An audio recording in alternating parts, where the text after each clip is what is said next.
Hey, hello and welcome to the show. It's me, JP, and you have tuned in just in the nick of time for JP's product pick of the week. So let's do this, shall we? What I'm first going to do is send you to this very web page because you're going to get 50% off on today's product pick of the week if you point a thing at that QR code or type in this into a box and press enter and go to a web page. What's that web page, you might ask? Oh, I thought you'd never ask. Check it out. There it is. This is going to be the product pick of the week. Shh, don't tell anyone. And what's going to happen here, I'm going to refresh this, and you're going to see the price drops in half. And these are available. I don't know how many we have, so get a bunch if you want. You can get up to 10 of them. No resellers allowed. So that's your massive, massive hint as to what today's product pick of the week is going to be. It makes my one eye big. All right, so before I go any further, in fact, what I'm going to do is have our own Lady Ada tell us a little bit about this product. So take it away, Lady Ada. Trinkey, your best friend, who's NeoPixels, and it's a trinket, and it's a USB key. It's Trinkey. I don't know. It's from Bandai. No, it's not. It's from Adafruit. It's a USB key. And as you might expect, it's got the USB connectors here, so you plug into USB. It's got a SAMD21, it's our favorite little microcontroller chip, so it can run CircuitPython. In fact, this demo CircuitPython. It's got a regulator just to get you that 3 volts you need. It doesn't need a lot of components. There's a reset button, and then there's 4 NeoPixels and 2 capacitive touchpads. So these contacts here at the end of the body, if we zoom in, you can see that there's a split in the middle, left and right. So when I plug this into USB, so I get a little USB extender, when I press one, it gets bright, and when I press the other, wait, hold on. Sorry, this one gets dim, and this one gets bright. So I can dim them, brighten them. So they act as 2 separate inputs, the capacitive inputs. You can control the NeoPixels separately, so I just have them doing this kind of a rainbow glow thing. And then, of course, you can get into a bootloader, or you can load Arduino code, you can use CircuitPython. It's very small and simple. We just wanted to make like a keychain CircuitPython board. It has a little slot here that you can put onto a keychain ring if you'd like. And then you just plug it in and you can immediately start coding. And again, you don't need an IDE or anything. You can just go straight into CircuitPython and write code for it. So it's very cute, and it's got an extra thick PCB, so it plugs into USB quite nicely. So Trinkey, Trinkey, why not?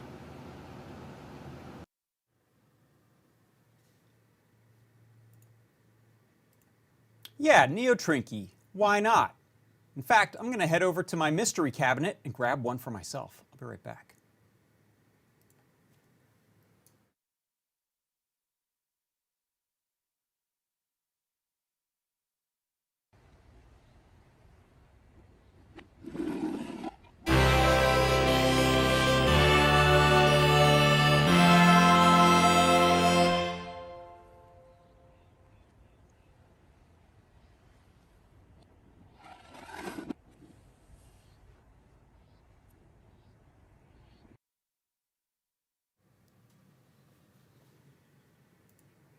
Yeah, that's right. There it is. The product pick of the week this week is the Trinkey. What is the Trinkey? Well, like Lady Ada said, it's a USB key. It is 4 NeoPixels. It is an ATSAMD21. It runs CircuitPython. It runs Arduino. It is your best friend. It is a keychain. And it's a whole bunch more. So let's get into some demos of this lovely little thing, shall we? First of all, let me show you it on the overhead. A nice close-up here on the down shooter. There it is. Such a cute little thing. And if you're not familiar with this type of construction, this is the PCB USB, where we can just with those 4 traces plug into power and data on a USB device. Now, this will work on pretty much any computer, so a Windows box, Linux, Raspberry Pi, an Apple, Mac OS machine, no problem. I've even got it working on iOS, and I'm guessing it would also work on Android. I haven't tried that. I'm going to give you a demo of that in a second, but first of all, let me show you some sort of straight up demos of it. So Lady Ada mentioned using this as a flashlight. This is sort of a product segment that exists out there in the world. Let me go to full camera here.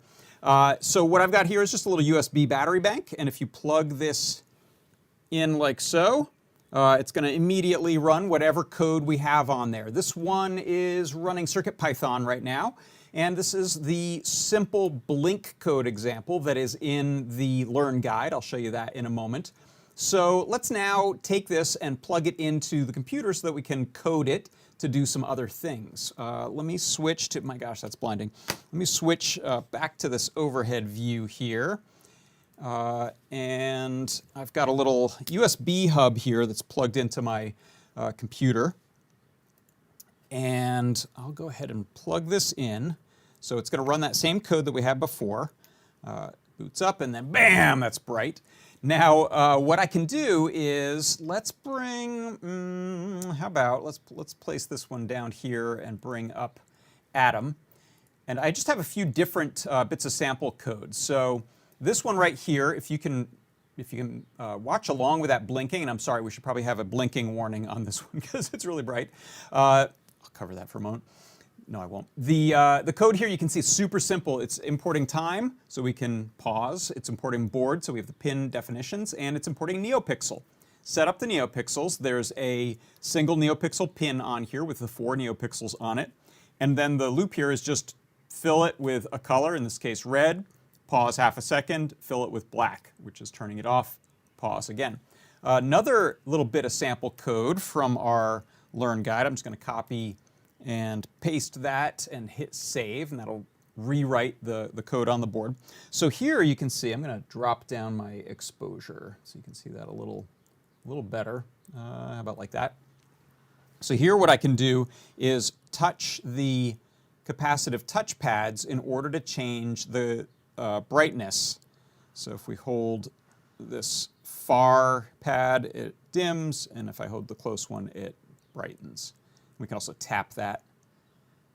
There you go. So for this one here, let me dim that a bit and leave it still running, and I'll give you a bit more exposure on there. If you look at the code for this, what's happening? So we're importing, it's a little more complicated, but not bad, not much. Importing time, board, touch I/O, and that's how we access the capacitive touch pads, NeoPixel, and from the Pixel Buff library, we're grabbing Color Wheel, which makes it easy to do this rainbow cycle.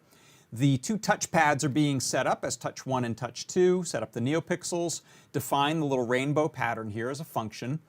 Then when we want to time things, it's based on the touch there so that we know we've touched it for long enough to proceed.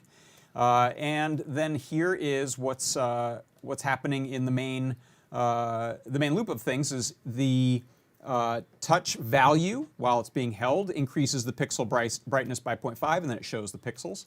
And then we compare that so we can do little like bursts of touch. If we touch the other pad, then we're subtracting negative 0.5, so it dims it.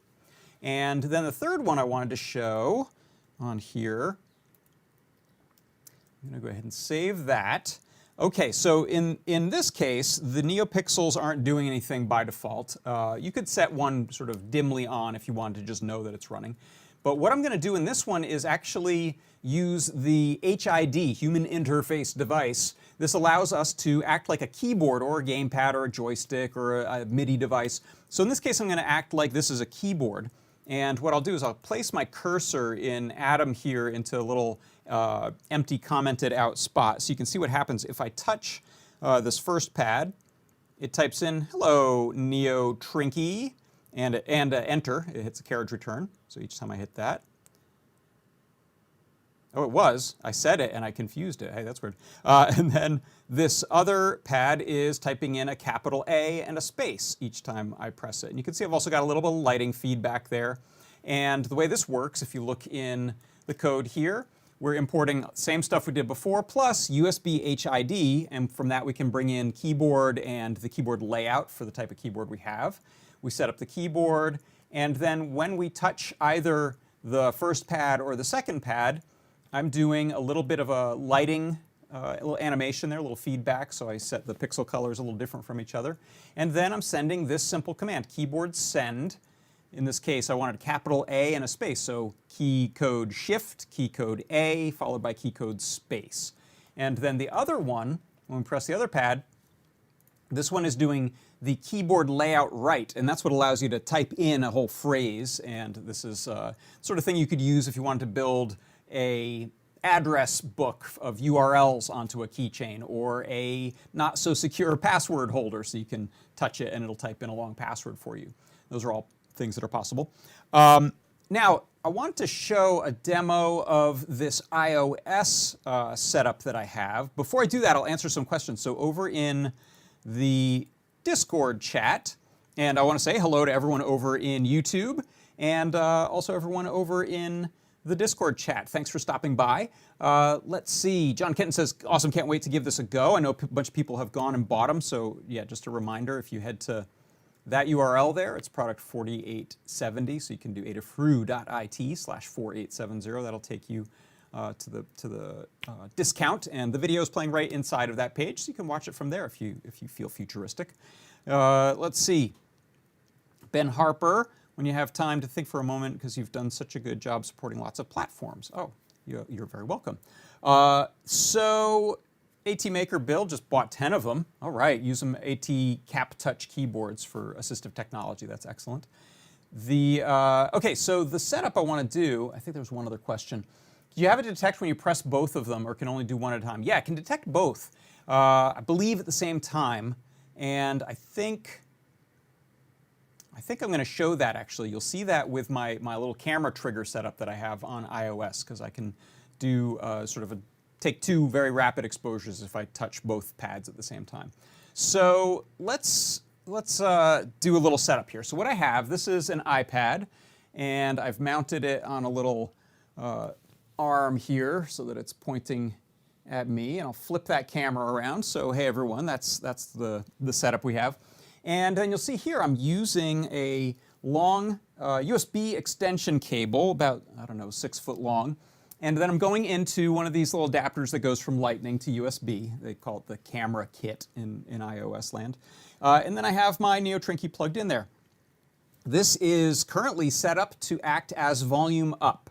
And the volume up is one of the only HID commands that you can send to get the camera to do much of anything. I think you can also change the brightness of the overall system, but there's really one thing to do with the sort of default Apple system camera, and that's take a picture by holding down the volume up or volume down. They both work. So you'll see here, you can see in here when I take that picture, takes that picture, very nice. Let's wave everyone. And I just have them both doing the same thing, but what you'll notice is when I touch both of them, it's going to take 2 in a row. Oh, there we go.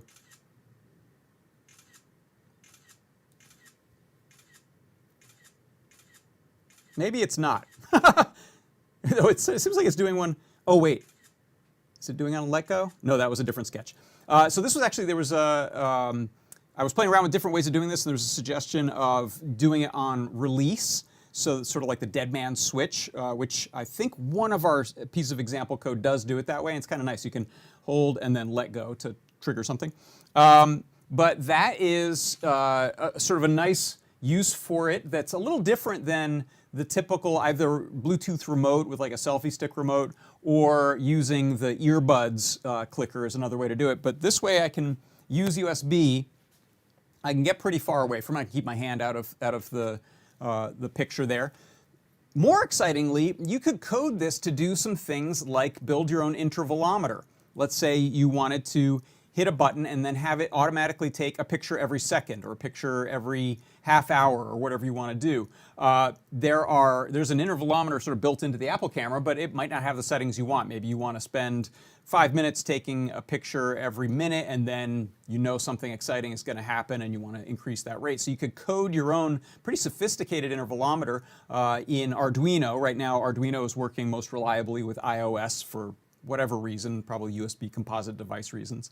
But that should be changing with CircuitPython 7, where we can have this show up as the HID device that we want it to on iOS. If I'm wrong on that, let me know in the comments. Some people may have used the HID keyboard on a CircuitPython device on an iOS device. That would be great.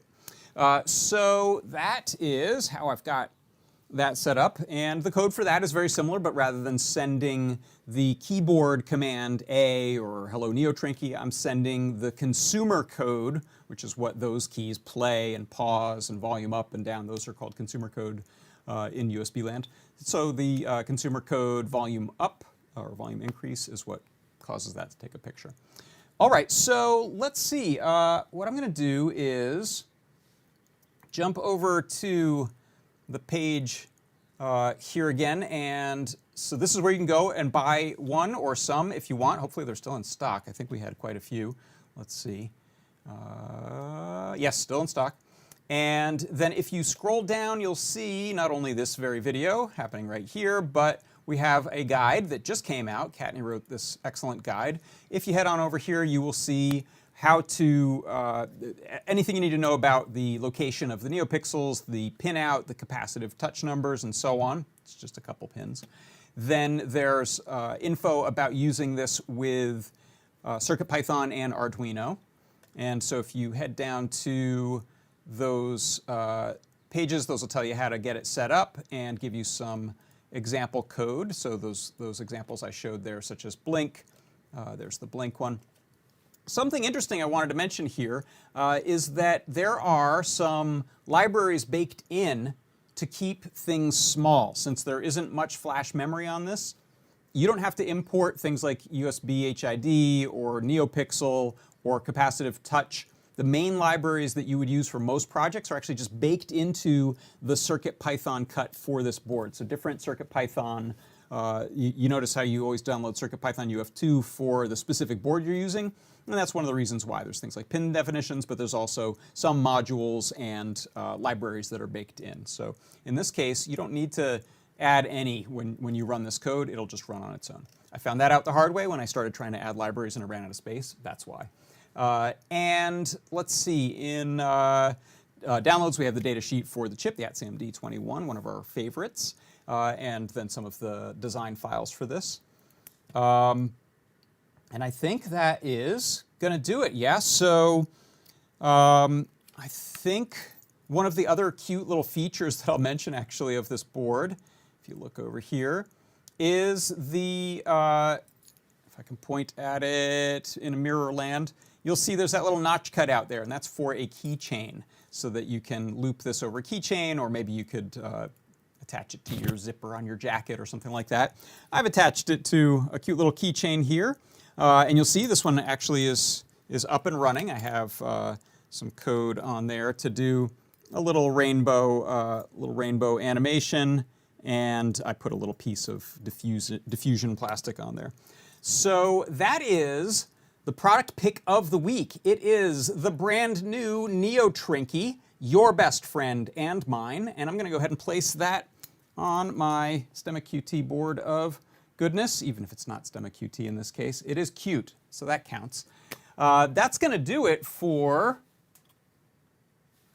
this week's episode of JP's Product Pick of the Week. I want to thank you all so much for stopping by.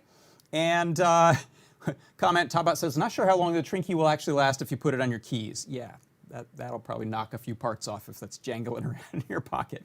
But it's cute anyway, right? All right, thank you everyone. Thanks everyone for stopping by over in YouTube and over in Discord. And I will see you next week. Thanks everyone. Bye-bye.